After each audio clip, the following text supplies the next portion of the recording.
우리 하나님 말씀 같이 보겠습니다.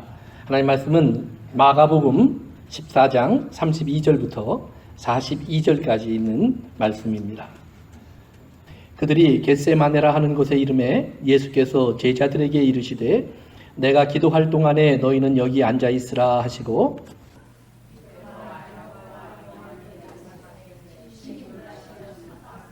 말씀하시되 내 마음이 심히 고민하여 죽게 되었으니 너희는 여기 머물러 깨어 있으라 하시고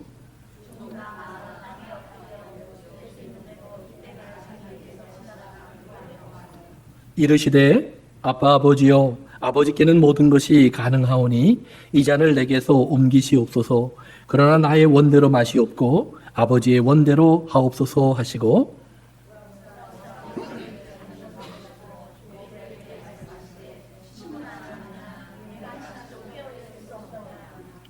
시험에 들지 않게 깨어 있어 기도하라. 마음에는 원이로되 육신이 약하도다 하시고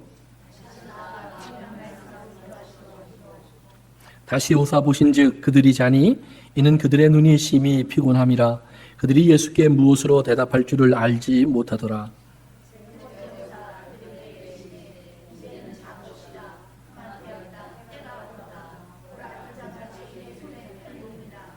일어나라 함께 가자.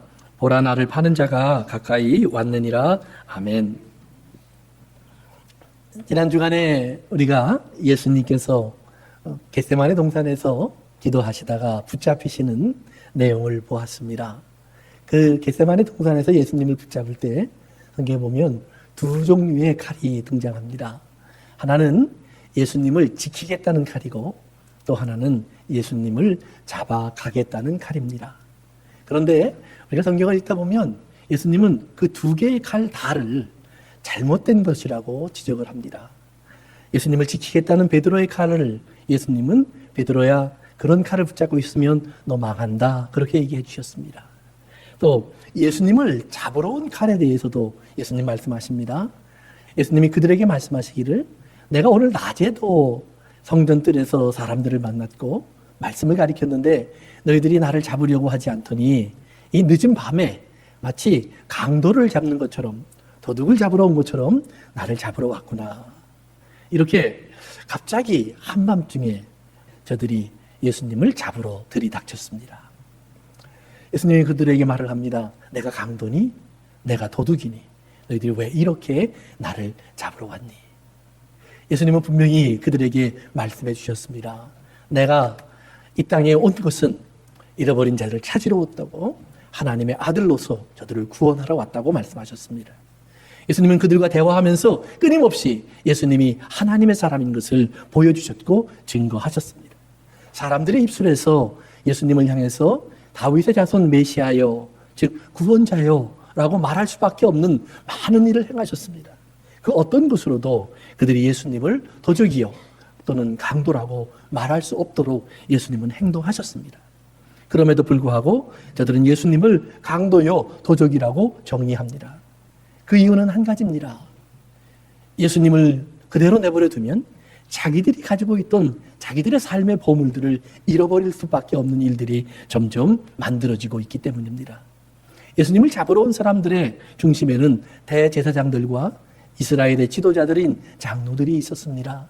그들은 오늘날로 말하면 이스라엘의 대표들입니다. 대통령이고 국회의원들이고 장관들입니다. 저들이 마음을 합쳐서 더 이상 예수를 이대로 놔두면 안 되겠다. 저를 죽여야 하리라.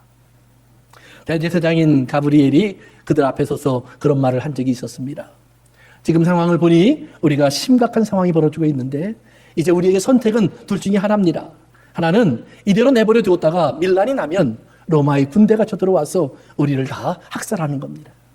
또 하나의 방법은 이 모든 문제의 핵심에 있는 예수를 죽이면 많은 사람이 편안해질 수 있습니다. 한 사람을 죽여서 많은 사람이 삽시다. 그들이 의견을 모았고 그렇게 행동하기로 결정한 것입니다. 그들이 지키려는 것은 다른 것이 아닙니다. 그들이 앉아있는 지위입니다. 그들이 누리고 있는 특권입니다. 성전에서 그들은 참 많은 수입을 얻을 수 있었습니다. 명절에 오면 수많은 사람들이 많게는 100만 명이라고까지 말을 하는 사람들이 전 세계에서 몰려와서 그들이 헌금을 들고 와 성전에 헌금을 드렸습니다. 헌금을 드려도 거저 드릴 수 없어서 성전에서 받는 돈으로 돈을 바꿔야 하기 때문에 환전을 하느라고 그들은 또 많은 수수료를 얻기도 했습니다. 멀리서 오는 사람들이 재물을 가져오지 못하니까 재물을 팔아서 또 이익을 남기기도 했습니다. 이렇게 저렇게 그들에게 성전은 참 많은 것을 가져다 주는 보물 창고와 같았습니다. 그렇기 때문에 그들은 그 보물 창고를 지키기를 원합니다.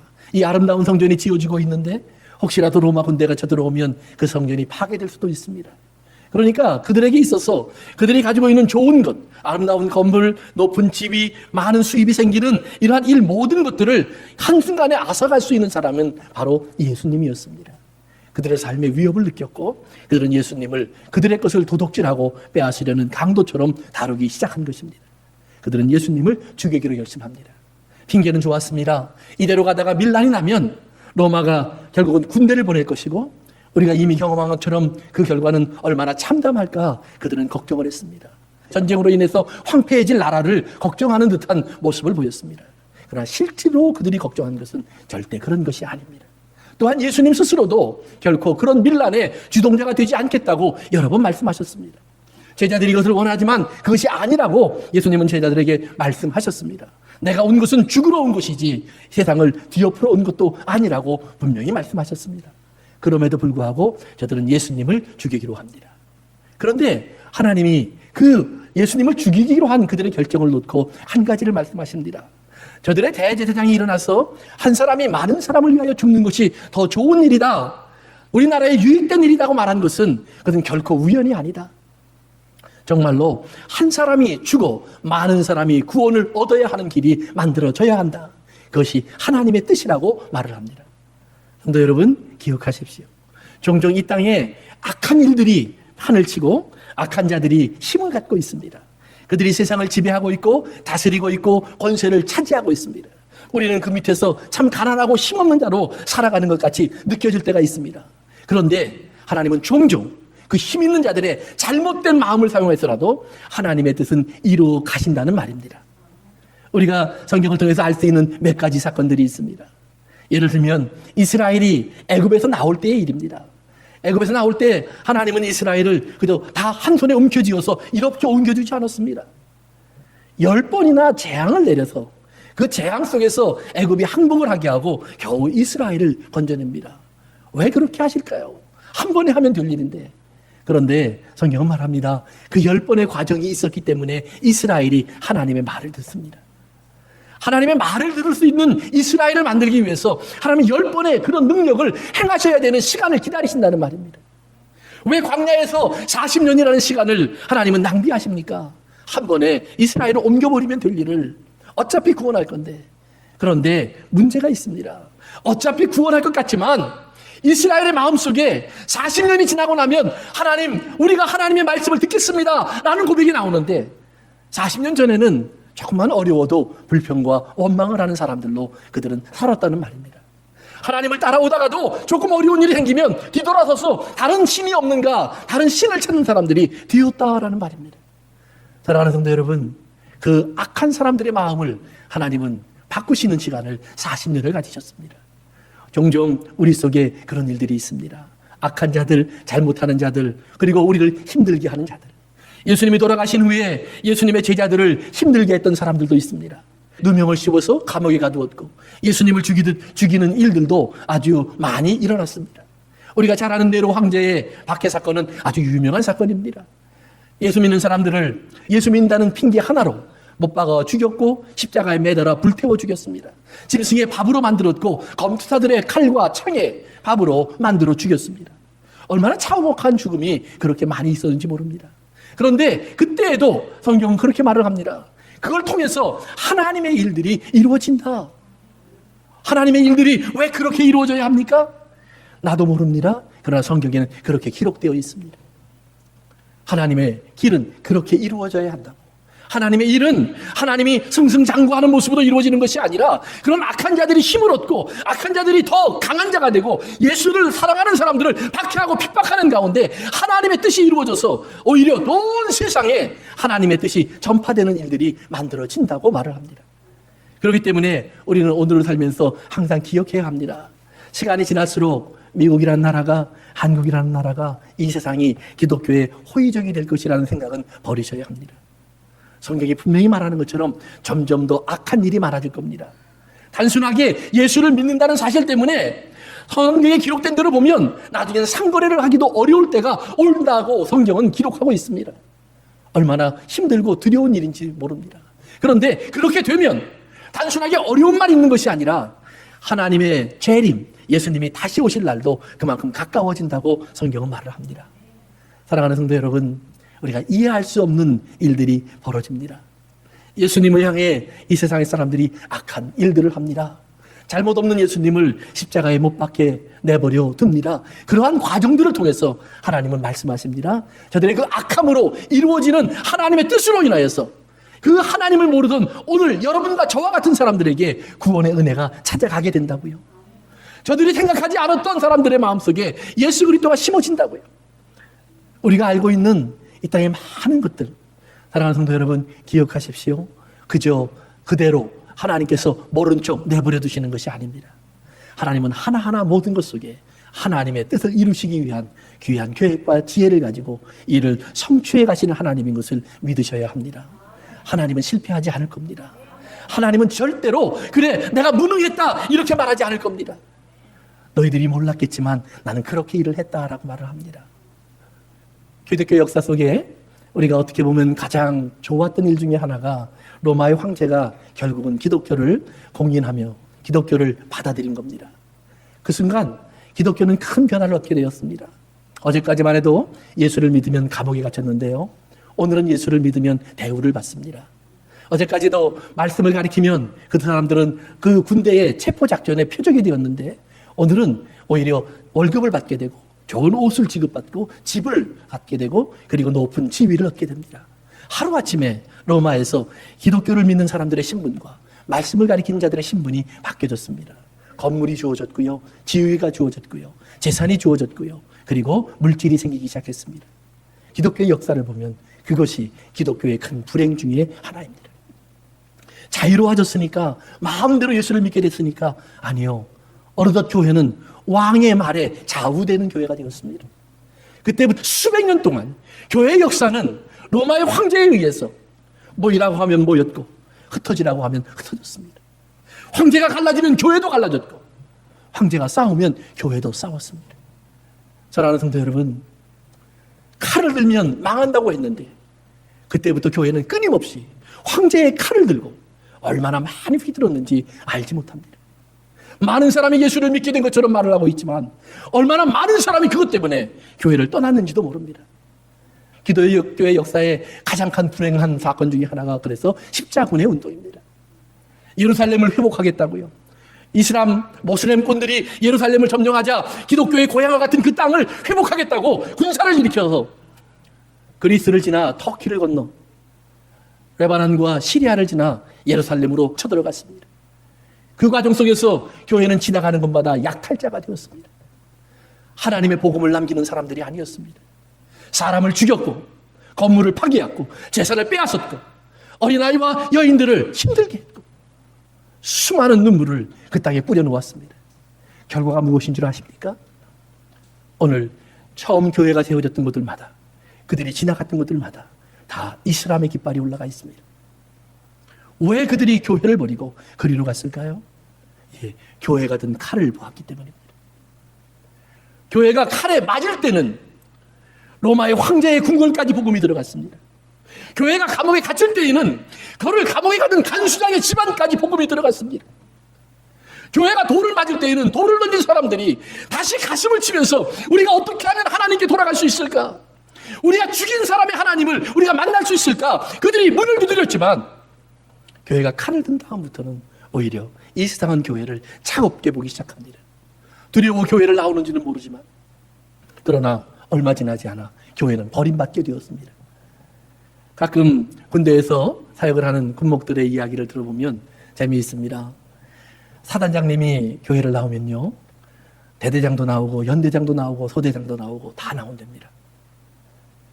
전도가 사단장 한 명만 전도를 하면 나머지는 다 전도가 된다는 거예요. 참 쉬운 전도입니다. 그러나 기억하십시오. 사단장 때문에 나와 있던 대대장과 연대장이 정말 예수를 믿을까요? 아니면 사단장에게 잘 보이려고 나왔을까요? 예배실에 함께 앉아서 예배를 드리지만 사단장은 아멘 하는데 그 대대장이 정말 아멘 할까요? 성도 여러분, 기억하셔야 합니다. 가끔 반발이 나는 사건들도 있습니다. 한국에서 있었던 유명한 사건 중에 하나는 기독교 학교로 세워졌던 한 학교에 한 학생이 채플, 예배에 참석하는 것을 거부했습니다. 학교는 그 아이를 징계했습니다. 네가 우리 학교에 왔으면 당연히 우리 학교의 규칙을 따라와야지. 틀린 말은 없습니다. 그러나 그 아이가 들어오지 않는다고 제명을 했습니다. 수년에 걸려 재판이 있었고 한국의 법은 학교가 잘못했다고 판단을 했습니다. 사랑하는 성도 여러분, 우리 학교에 들어왔다고 예배실에 갔다 앉히면 기독교인이 될까요? 미국에 들어왔다고 교회에 갖다 앉혀놓으면 그리스찬이 될까요? 성도 여러분, 기억하셔야 합니다. 창과 칼을 휘두르는 교회는 결코 하나님의 일을 이루지 못합니다. 오히려 아프고 고통을 받는 교회, 오히려 도둑놈이 되었고 강도처럼 취급받아서 이 땅에 보물을 지키려고 하는 사람들에게 붙잡혀간 교회는 하늘의 복음을 전할 수 있는 능력 있는 교회가 되었지만, 사망도 이기는 생명 있는 교회가 되었지만, 칼을 손에 들었던 교회는 그렇게 무너지고 상처 입었다고 성경의 역사가 우리에게 증명해주고 있습니다. 그렇기 때문에 예수님은 그 예수님을 잡으러 왔던 사람들의 칼을 맞서서 싸웠던 베드로에게 그런 말을 한 것입니다. 베드로야, 내가 칼을 들었니? 칼을 들어서 네가 무엇을 지키겠다고? 네가 나를 지키겠다고? 그리고 칼을 휘둘렀니? 그러면 네가 망해. 망할 뿐만 아니라 중요한 것이 있어, 베드로야. 내가 휘두른 칼 때문에 이루어져야 될 하나님의 말씀이 이루어지지 못해. 성경에 보면 하나님께서 예수 그리스도가 반드시 붙잡혀서 버림받아야 되고 십자가에 못 박혀야 된다고 기록되어 있는데, 네가 칼을 휘두르면 이렇게 되어야 되겠다고 하신 하나님의 말씀이 어떻게 되겠니? 그런데 여러분, 기억하세요. 교회는 가끔 칼을 휘두르는 사람들이 교회를 지키고 재산을 지키고 믿음을 지키고 교리를 지키고 교단을 지키고 때로는 목사님을 지키고 장로님을 지키고 우리 교회 건물을 지키겠다고 칼놀이를 합니다. 그들이 싸우는 건 다른 것이 아닙니다. 둘 다 정의라고 생각합니다. 정의는 맞는데 그런 일이 있을 땐 이렇게 되어야 된다고 하는 하나님의 말씀은 딴 데가 있습니다. 사랑하는 성도 여러분, 가끔은 재산 때문에 싸웁니다. 가끔은 명예 때문에 싸웁니다. 가끔은 그것이 예수 그리스도를 지키는 길이라고, 믿음을 지키느라고 우리는 칼을 들고 싸웁니다. 성도 여러분, 우리가 싸워야 될 진짜 문제, 우리가 싸우고 지켜야 될 진짜는 하나님의 말씀이지 예수님이 아니에요. 기억하세요. 예수님이 우리를 지키면 지키시는 것이지 우리가 예수님 지키는 거 아닙니다. 우리가 지켜야 할 것은 하나님이 주신 말씀을 지키는 거예요. 하나님이 이 말씀 속에서 하지 마라 하신 것은 안 하려고 노력하고 하라 하신 것은 죽어도 해야 된다고 하는 그런 생각을 가지고 살아가는 사람이 되는 거예요. 예수님이 이 땅에 오셔서 그가 사시는 동안에 끊임없이 반복한 것이 그 일을 위한 수고예요. 어떻게 하면 그 하나님이 하신 말씀대로 내가 살아갈 수 있을까? 내 삶 속에서 내가 사나 죽으나 하나님 말씀이 지켜지는 사람이 될 수 있을까? 예수님은 그 일을 위해서 끊임없이 성경에 보면 기도하러 가셨다라고 되어 있습니다. 오늘 본문에도 보면 예수님이 겟세마네 동산으로 가셨다 그랬는데 누가복음에 보면 이렇게 되어 있습니다. 예수님의 습관대로 겟세마네 동산으로 기도하러 가셨다. 습관대로라는 말이 나옵니다. 습관대로라는 말은 에토스라는 말입니다. 에토스. 아리스토텔레스라고 하는 철학자가, 갑자기 철학자를 얘기해서 죄송합니다. 그 사람을 설득하기 위해서는 세 가지가 필요하다라는 말을 한 적이 있습니다. 하나는 로고스, 논리가 필요하다. 말을 질서정연하게 해서 다른 사람이 들어도 맞아, 서론, 결론, 본론이 바로 나와야 한다는 말입니다. 두 번째는 패토스라는 말입니다. 패토스란 말은 감성적인 거예요. 사람을 설득하려면 단순하게 논리만 있어서는 안 되고 그 사람의 상태, 기분, 감정도 좀 살펴가며 얘기해야 된다는 거예요. 펑펑 울고 있는데 누가 죽었어? 아니요, 내 아들이 대학에 붙어서요. 사랑하는 성도 여러분, 우리는 종종 남의 감정을 잘못 이해한다는 말입니다. 그렇기 때문에 우리는 그 사람의 감성을 이해할 수 있는 패토스가 필요하다라고 말을 합니다. 그런데 그 로고스와 패토스를 합쳐놔도 전체 설득할 수 있는 힘의 3분의 1도 채 되지 않습니다. 마지막으로 그 철학자가 한 말은 에토스가 필요하다. 습관이 필요하다 그랬습니다. 근데 그 에토스라는 말을 그분은 그렇게 해석을 합니다. 그것은 단순한 습관이 아니라 그 사람의 삶이다. 반복되는 행동을 통해서 어떤 삶의 사이클을 통해서 그 사람의 삶이 되어버린 것, 인품이 되고 성품이 되고 언어가 되고 행동이 되어버린 모습. 그래서 에토스. 예를 들면 이런 거예요. 얼마 전에 어떤 분이 얘기를 합니다. 목사님, 교회에 기도하러 누가 왔다 갔습니다. 그러면 제 마음에 떠오르는 얼굴이 있어요. 그 시간에 그 교회에 와서 기도할 수 있는 사람? 아마 그분일 거예요. 그분의 얼굴이 떠오르며 하나님 감사합니다. 오늘도 그분의 발걸음이 교회를 다녀갔군요. 집 앞에 누가 무엇을 놓고 갔습니다. 그것을 보면 어떤 분의 얼굴이 떠오릅니다. 아, 그래, 이건 그분이야. 이게 그 사람이니까. 그 사람의 모습은 항상 그랬으니까. 그저 어려운 이야기를 듣고 마음에 큰 상처를 받았을까 걱정하는 이야기를 듣습니다. 누가 그랬는데요? 아무개가요. 그 소리를 들은 사람 누구라고요? 아, 그러면 그 사람은 이렇게 할 거야. 이미 그 사람이 할 행동들이 보여집니다. 용납하고 참고 기다려줄 수 있는 사람이 있고, 어떤 사람은 분해서 이제 막 화를 내고 이 사람 저 사람에게 이야기를 하면서 그 사람을 험담할 사람도 있습니다. 이미 우리는 서로 살아가면서 많은 사람의 인격과 인품을 합니다. 그렇기 때문에 그 사람이 어떤 말을 하느냐 하는 것은 그 사람의 인격과 인품과 하나가 되어서 내 귀에 들려집니다. 아무리 좋은 말을 해도 그 사람의 인격이 잘못되어 있는 사람이라면 그렇게 제대로 들려지지 않습니다. 아무리 나를 잘 알아서 위로한다고 하는 말도 그 사람의 인품이 그런 사람이라면 오늘 내 앞에서 이렇게 하고 뒤에 가서 딴소리 할 사람, 그 얼굴이 보여집니다. 성도 여러분, 예수님이 습관대로 기도하러 가셨다. 다른 말로 하면 예수님 하면 그래, 기도하고 계실 거야. 예수님 그러면 거기에 계실 거야. 예수님 지금 이 시간이면 사람들을 만나고 계실 거야. 바로 예수님 하면 생각할 수 있는 모습 속에 그것이 들어와 있다라는 말이에요. 오늘 여러분의 모습 속에 하나님께서 아무개 하면 그려지는 모습이 아름다울 수 있길 바랍니다. 네가 거기에 있겠구나. 네가 기도하고 있겠구나. 네가 그런 일을 당하고도 오늘은 참고 있겠구나. 네가 오늘 나를 위해서 오히려 하나님 내가 손해보고 말지요. 이렇게 앉아져 있겠구나. 상처를 닦아가면서 가슴을 치고 있겠구나. 사랑하는 성도 여러분, 하나님이 아신다는 사실을 믿으셔야 합니다. 예수님의 습관대로, 예수님의 삶의 모습이 되신 대로, 예수님이 이 땅에 육체를 가지고 오셔서 하나님이 살게 하신 그 삶의 상 속에서 예수님이 지켜갔던 하나의 삶의 인격이 있다는 말입니다. 삶의 패턴이 있다는 말입니다. 그 일을 반복하셨다는 말이에요.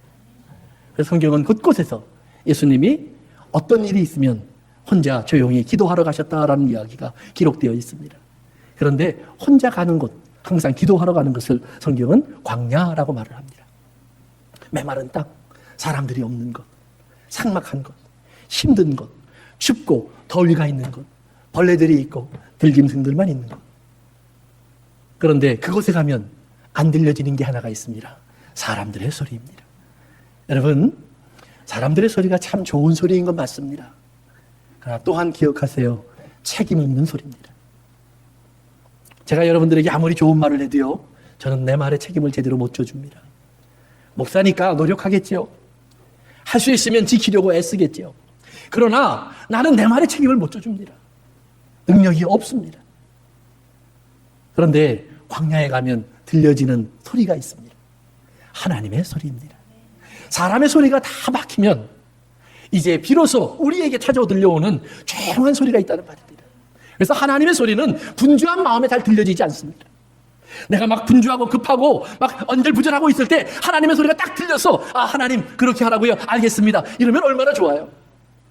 막 웅성웅성대고 시끄러울 때 조용히 해! 고함을 버럭 지르는 하나님의 소리가 들리면 얼마나 좋겠어요. 그런데 하나님의 소리는 의외로 조용하게 들려옵니다. 차분하게 들려옵니다. 잔잔하게 들려옵니다. 귀를 기울여야 내 마음속에 그 말씀이 겨우 들려지기 시작합니다. 그렇기 때문에 광야가 필요한 거예요. 호세아서라고 하는 구약 성경에 가서 보면 2장에 이런 기록이 되어 있습니다. 이스라엘 사람들이요, 자기가 좋아하는 것을 만났습니다. 마치 사람이 자기의 우상 같은 사람을 만나서 그 사랑에 빠진 것과 같은 거예요. 그래서 막 어쩔 줄을 모르고 지냅니다. 그런데 그 사랑에 빠져서 한참 지내다가 어느 날 정신을 차렸습니다. 차려보니까 그 사람이 자기를 떠나가 버렸습니다. 버렸습니다. 낭망하고 절망해서 울고 있습니다. 그때 하나님이 이렇게 말을 합니다. 이스라엘아, 내가 그때 너희를 잘 타일러서 거친 들로 데리고 나가서 거기서 내가 너희를 위로하리라. 그러면서 거기서 내가 너희들이 나와 지냈던 첫사랑, 처음 우리가 서로 사랑할 때 비록 어려웠지만, 단칸방이었지만, 돈도 별로 없었지만, 젊은 밖에 없었지만, 어려웠지만 우리가 정말 마음을 다하여 사랑할 때 그 마음으로 돌아가서 네가 그 사랑 속에서 나를 다시 보고 나도 그 사랑 속에서 너를 다시 만나고 싶구나. 다시 소망을 만들어가자. 다시 꿈을 키워가자. 거친 들로 내가 너희를 데리고 가서 이스라엘아, 나와 같이 시작하자. 거친 들로 내가 너희를 데리고 가서 거기서 내가 너희에게 위로를 주리라. 사랑하는 성도 여러분, 이 도시 속에서, 나의 바쁜 일상 속에서, 잘 되는 사업 속에서 듣지 못하던 하나님의 음성이 거기에 가면 들린다라고 말을 하는 겁니다. 그렇기 때문에 하나님은 우리가 거친 들판으로 나오기를 원합니다. 그래서 성경은 우리가 기도할 때 골방으로 들어가라라는 말을 합니다. 골방이라고 하는 것은 아무것도 없는 곳입니다. 나만 홀로 있는 곳입니다. 그래서 광야라는 말에는 외로운 곳이라는 말이 있습니다. 외로운 곳, 혼자만 있는 곳, 누구도 편들어주지 않는 것. 나 혼자서 살아야 하는데, 그런데 광야의 환경은 나 혼자서 살 수 없는 것. 그렇기 때문에 여기 누구 없소 하고 두드린다는 말이에요. 그러면 거기에 하나님이 계시다라는 말이에요. 나의 인생을 아시는 주님께서 그곳으로 올 수밖에 없는 나를 기다리고 계시는 주님을 만나게 된다라는 말입니다. 그곳에 나와서 하나님과 기도하고 교제하라는 말입니다. 그래서 예수님은 항상 습관적으로 한적한 곳을 찾아가서 기도하곤 하셨다는 말입니다. 하나님의 음성을 듣기 위해. 제가 이 소리를 하면서 좀 조심스러운 게 하나 있습니다. 하나님의 음성을 듣는다는 것이 무엇인지를 여러분들 아셔야 합니다. 하나님의 음성을 듣는다고 하면 사람들은 어떤 계시나 환상이나 꿈이나 어떤 신기한 경험을 생각합니다. 그런데 성경은, 특별히 예수님은 시작부터 끝까지 하나님의 말씀이 기록되어 있는 대로 내가 되어야 하리라. 다른 말씀을 찾는 것이 아닙니다. 처음부터 있었던 말씀, 창세기부터 하나님의 말씀이 기록되어서 말라기서까지 예수님 당시에 기록되었는데 그 말씀을 내가 기억한다라는 말이에요. 그 말씀에 나에 대하여 이렇게 태어나고 이곳에서 태어나고 이렇게 살다가 이런 과정을 겪어서 이렇게 죽어야 하리라고 되어 있으면 그대로 가야 한다는 말이에요. 다른 말씀 찾아 헤맨 게 아니에요. 왜 환상 속에 말을 안 하시지? 아니요. 예수 그리스도께서 하신 말씀이 성경에 기록되어 있으니까. 하나님 요한복음에 기록되어 있는 말씀대로, 마태복음에 기록되어 있는 말씀대로, 바울이 쓴 글에 기록되어 있는 말씀대로, 히브리서 베드로서가 나에게 가르쳐주는 대로 하나님 내 인생을 그렇게 살아갈 수 있기를 원합니다. 그 말씀을 눈앞에 두고 내가 읽지만 하나님 그 말씀이 내 안에 들어와 있지 않습니다. 환경에 따라서, 사람에 따라서, 조건에 따라서, 직장에 따라서, 내 형편에 따라서, 내 상황에 따라서, 가족의 문제에 따라서 내가 자꾸 다른 사람이 되어갑니다.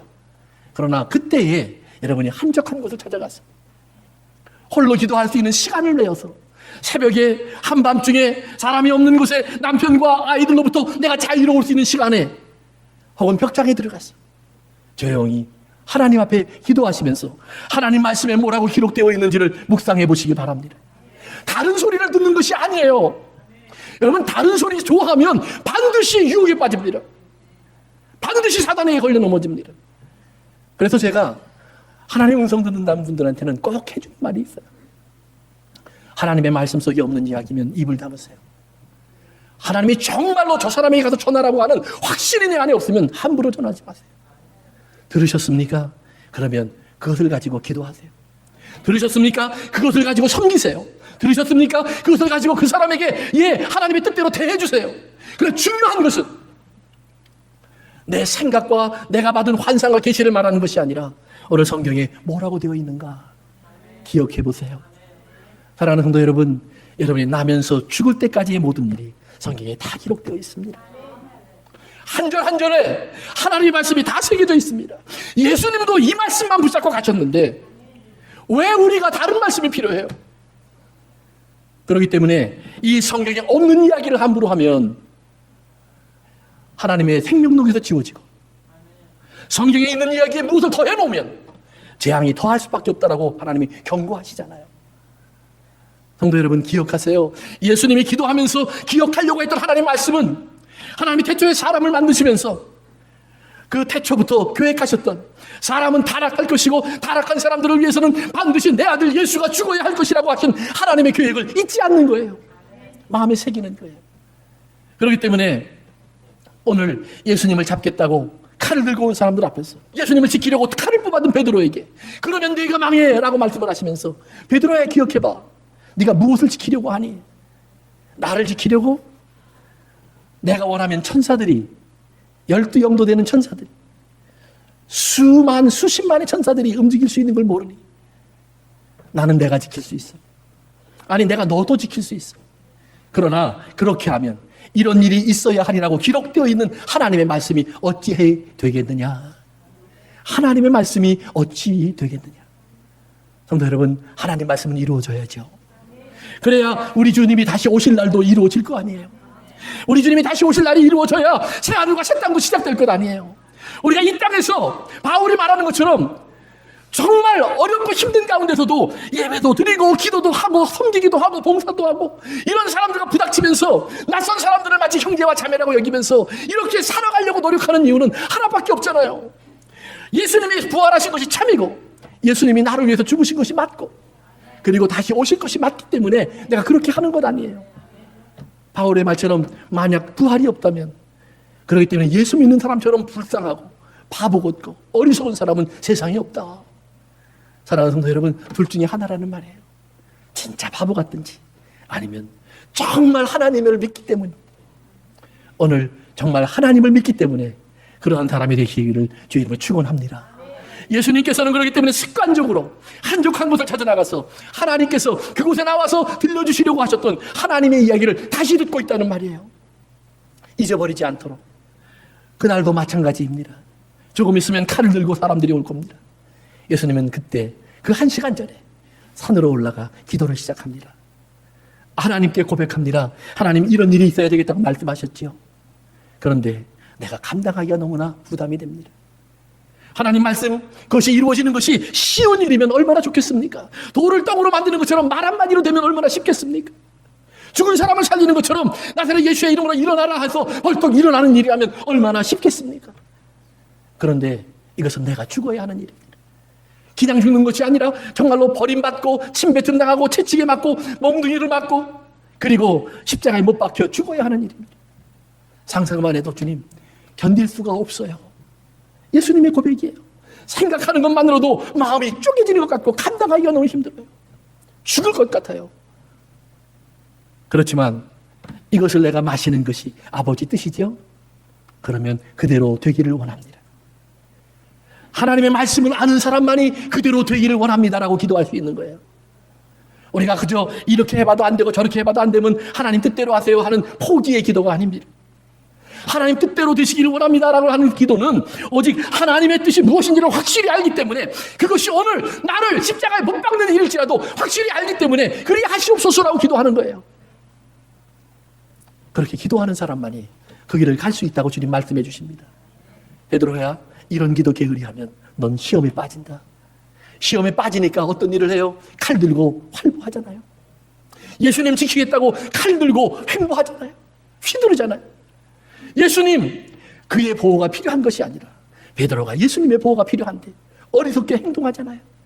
예수님이 죽어야 저가 사는데 예수님이 죽음을 받겠다고 이렇게 앞에서 설치잖아요. 성도 여러분, 교회는 가끔 깨어지는 경험도 있어야 하고 아픈 경험도 해야 합니다. 왜? 그것이 이 땅에서 우리에게 있어야 될 일이라고 성경이 말했기 때문이에요.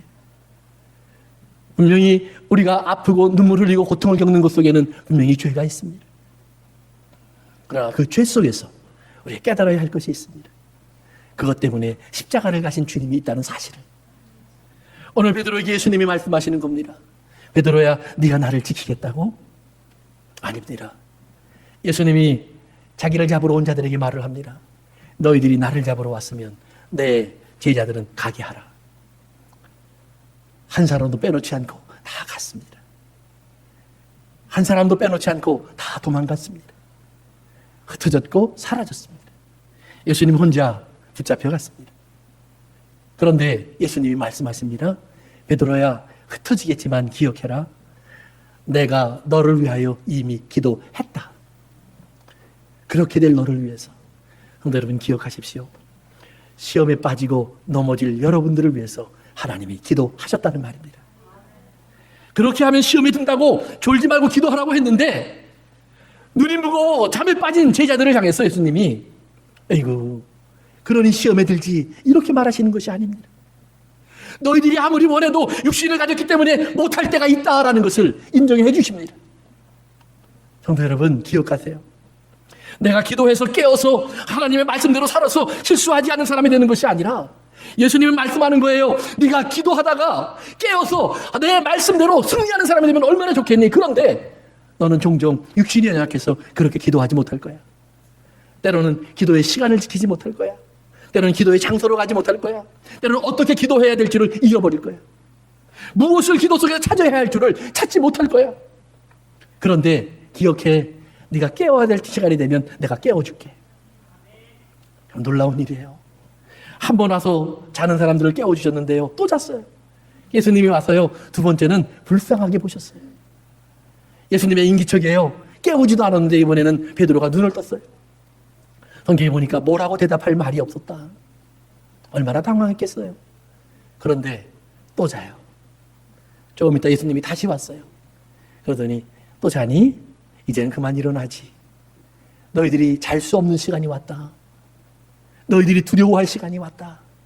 베드로를 또 깨워줍니다. 성도 여러분, 한 번, 두 번, 세 번. 그것은 세 번을 말하는 것이 아니라 완전한 걸 말합니다. 10번도 깨워주실 겁니다. 100번도 깨워주실 겁니다. 예수님은 여러분을 영원히 포기하지 않을 겁니다. 그리고 깨워준 베드로에게 주님 말씀하십니다. 내가 지금은 너를 깨워줬지만 너희는 나를 버리고 갈 거야. 그런데 기억해, 너희가 다시 나에게 돌아올 날이 있을 거야. 어떻게 해요? 예수님이 베드로를 찾아가십니다. 부활하신 후에 예수님의 제자들에게 소식을 전하라고 한 여자를 보냈습니다. 마리아야, 가서 전해줘. 내가 부활했다고. 그런데요, 마리아가 이야기를 전해줬는데 믿지 않더라라고 되어 있습니다. 믿지 않더라. 예수님이 그들이 모인 곳에 슬며시 들어오셨습니다. 그리고 불러주십니다. 샬롬. 저들이 깜짝 놀랐습니다. 도깨비를 보는구나, 귀신을 보는구나. 예수님 말씀하십니다. 내 못자국을 보고 내 창자국을 봐. 만져봐. 손을 넣어봐. 그들이 예수님이 부활하신 것을 알게 되었습니다. 성도 여러분, 예수님이 습관적으로 광야로 기도하러 갔다고 해서 여러분들이 마음대로 습관적으로 기도를 시작할 수 있을 것이라고 착각하지 마세요. 물론 의지가 강한 사람, 정기적으로 시간 정해놓고 기도할 수 있습니다. 그러나 하나님을 만나는 기도는 그렇게 되는 것이 아닙니다. 하나님께서 깨우시고 하나님께서 우리를 인도해 나가 광야에 들어가게 하셔야 우리가 광야로 들어갈 수 있다는 사실을 믿으셔야 합니다. 이스라엘 사람들이요, 광야로 나올 계획이 없었습니다. 그들은 왜 그곳으로 가야 할 줄도 몰랐습니다. 그런데 하나님이 끄집어내십니다. 여기 나와 봐야 한다는 것입니다. 나와서 그들이 배우는 것이 있습니다. 40년을 거쳐서 배우는 것이 있습니다. 그 핵심이 뭔지 아세요? 사람은 떡으로만 사는 것이 아니라 하나님 말씀으로 사는 것이구나. 모든 말씀으로 사는구나. 하나님의 입에서 나오는 말씀에 귀를 기울여야 하는 것이구나. 그런데 내가 왜 애굽에서는 그 말을 못 들었고, 왜 예루살렘에서는 그 말을 못 들었고, 왜 내 사업장에서는 그 말이 안 들리고, 왜 가족 속에서는 그 말이 안 들릴까? 여러분 기억하세요. 눈앞에 선악과가 보이면 그것을 따먹고 싶습니다. 사람의 탐욕은 그런 거예요. 자식이 보이면 자식의 문제를 놓고 기도하고 싶고, 사업을 보면 사업을 위해서 간구하고 싶고, 즐거움을 보면 즐거움을 누리고 싶고, 좋은 것을 보면 그것을 갖고 싶고, 이것이 사람의 본능이에요. 싸우면 이기고 싶고, 나를 작고 부유하게 풍요하게 존귀하게 아름답게 거룩하게 멋지게 꾸며나가고 싶은 것이 인간의 본성이라는 말이에요. 그런데 광야로 나가보면, 아무도 없는 곳에 나가보면 비로소 진솔하게 돼요. 내가 무엇이 없는지를 하나씩 깨닫기 시작해요. 더 이상 어머니의 노릇도 할 수 없는 엄마구나. 아버지가 될 수 없는 아버지구나. 형제답지 못한 형제구나. 자매답지 못한 자매구나. 자식답지 못한 자식이구나. 나라를 내가 좌우하는 정치인인 줄 알았는데 막상 여기에 와보니까 나는 내 한 목숨도 내 마음대로 할 수 없는 연약한 사람이구나. 큰 사업을 하는 사람인 줄 알았는데 여기 와보니까 나는 떡 하나, 물 한 잔을 만들어낼 수 없는 사람이구나. 사랑하는 성도 여러분, 거기에 가서 비로소 깨닫는 것이 하나님이 필요합니다. 하나님께서 그러기에 나를 광야로 인도해 주셔서 하나님이 필요합니다를 깨닫게 해주시는 그 귀한 은혜가 여러분에 있어야 한다는 말이에요. 이 은혜를 모르면 우리는 광야에 들어갈 때마다 불평합니다. 없잖아요 하나님, 힘들잖아요 하나님, 덥잖아요 하나님, 가난해지잖아요 하나님, 문제가 생기잖아요 하나님, 무엇을 먹고 무엇을 마시고 살라고요 하나님. 이렇게 불평할 수밖에 없는 것이 광야라는 말이에요. 우리의 인생이라는 말이에요. 그런데 내 인생 속에서 내가 하나님께 인도되어서 그곳에 들어가서 오히려 하나님 없는 건 맞는데 그러니까 나는 아무것도 못하는 사람이네요. 이런 내가 어떻게 여기를 생존할까요? 하나님의 도우심이 필요합니다. 하나님이 도와주셔서 나를 살게 하시면, 하루를 더 엄마로 살게 하시면 엄마로 살 수 있는 지혜를 주세요. 나에게 형제로 살게 하시면 형제가 될 수 있는 능력을 주세요. 나에게 목사라고 이름을 불러주셨으면 하나님 말씀을 가르칠 수 있는 말씀을 내 입에 좀 담아주세요. 자기의 연약함을 고백하며 자기의 생존을 하나님께 의지한다라는 말이에요. 그러면 여러분 거기에서 하나님의 사랑을 발견합니다. 하나님의 은혜를 발견합니다. 그리고 거기에서 우리를 위해서 십자가를 지신 예수 그리스도를 발견합니다. 내 생명의 보물이 거기에 있는 것을 알게 된다라는 말이에요. 내가 어떤 사람인가, 과거에 세상 속에서 살고 있었던 그런 사람이 아니라 이 땅에서 내가 최선을 다하여 달려가도 내가 이루고자 하는 것에 반도 이루지 못하는 이런 부족한 사람이 아니라 아무것도 할 수 없는 무능한 사람 같지만 하나님이 하늘에서부터 들려주는 내가 너를 사랑하잖아, 내가 너를 알잖아, 너는 이곳에 오면 얼마나 존귀한 자의 자리에 앉게 될 것인 줄 네가 알아야 되잖아. 하나님이 들려주시고 알려주시는 하나님의 자녀의 권리를 깨달아 갈 수 있다는 사실을 믿으셔야 합니다.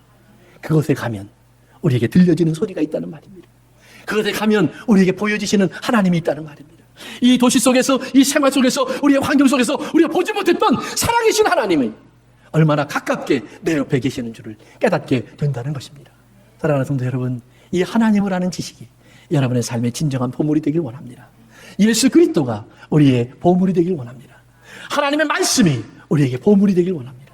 그래서 광야를 지나가는 우리의 삶을 인도해 가셔서 그 광야 속에서 얻게 된 하나님을 아는 지식으로 우리가 우리의 삶 속에 돌아와 그것에 하나님의 뜻을 이루어가는 귀한 수고를 다하실 수 있는 믿음의 승리자가 되기를 주의로 축원합니다. 기도하겠습니다. 광야에 나간 사람만이 나를 찾아오신 하나님을 알게 됩니다. 광야에 나간 사람만이 나에게 말씀하신 하나님이 얼마나 귀한 분인 줄을 알게 됩니다. 약속하신 하나님이 얼마나 신실하신 줄을 알게 됩니다.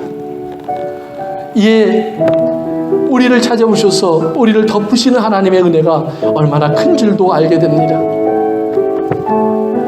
나는 지극히 작아지지만 그 한없이 크신 하나님이 내 옆에 다가와서 내게 손을 내어 미시니 나를 품에 안으시는 그 귀한 은혜를, 보물 같은 사랑을 우리는 알게 됩니다.